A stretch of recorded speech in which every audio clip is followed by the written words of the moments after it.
Знаете, я понял, что сервис на Кавказе страдает абсолютно везде.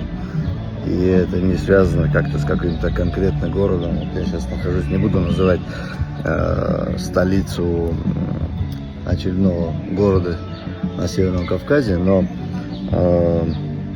на мою просьбу принести мне чай, мне задали вопрос, причем такое очень было недовольное лицо у официанта. Вопрос был очень простой, кстати. Вопрос звучал так: и все? Вот. А на мой взгляд, вопрос должен был звучать иначе, и, возможно, я бы поменял свое мнение. Если бы вопрос от официанта звучал: а к чаю что-нибудь хотите? Или там: а мы можем предложить вам к чаю, там, и перечислил бы хотя бы 2 десерта. И сказал, с улыбкой сказал бы, что у них есть замечательные десерты, которые обязательно у нас стоит попробовать. И, возможно, кстати, я бы передумал. И сделал бы выбор, использовал чай с десертом. Но меня спросили, как спросили. Поэтому будем пить просто чай в чистом виде. Вот настолько непонимание сервиса сказывается на выручке любого заведения общепита.